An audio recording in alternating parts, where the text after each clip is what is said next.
बांग्लादेश में जब से शेख हसीना की सरकार गिरी है, वहां की उथल पुथल खत्म होने का नाम ही नहीं ले रही है, क्योंकि बांग्लादेश में आम चुनाव से पहले सियासी माहौल हर दिन गर्माता जा रहा है, जिसका उदाहरण इंकलाब मंच के नाम से आयोजित एक रैली में एनसीपी नेता हसनत ने भारत को लेकर कई आरोप लगाए। उन्होंने कहा कि बांग्लादेश की चुनावी प्रक्रिया में दखल देने वाली ताकतों और उस्मान हादी पर हुए हमले के पीछे भारत का समर्थन है। हसनत ने रैली को संबोधित करते हुए यह भी दावा किया कि सीमा पर बांग्लादेशी नागरिकों की हत्या में भारत की भूमिका है।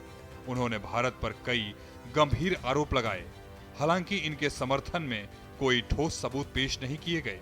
राजनीतिक जानकारों का मानना है कि ये बयान बांग्लादेश में नजदीक आ रहे आम चुनावों से जुड़े हैं।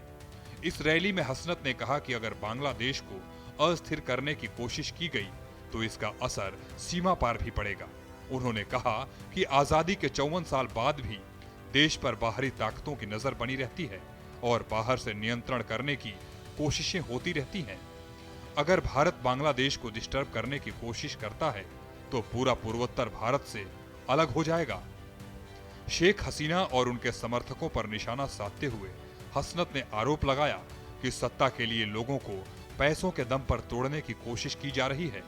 उन्होंने कहा कि जो लोग सत्ता पाने के लिए भारत की ओर देख रहे हैं, वे बांग्लादेश की आजादी के साथ समझौता कर रहे हैं।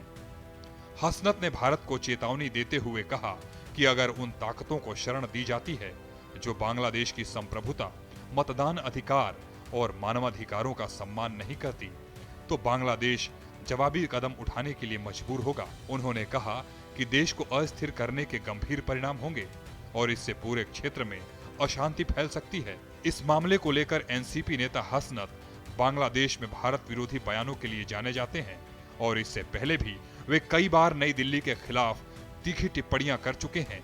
चुनावी माहौल के बीच उनके इस बयान को राजनीतिक रणनीति के तौर पर देखा जा रहा है।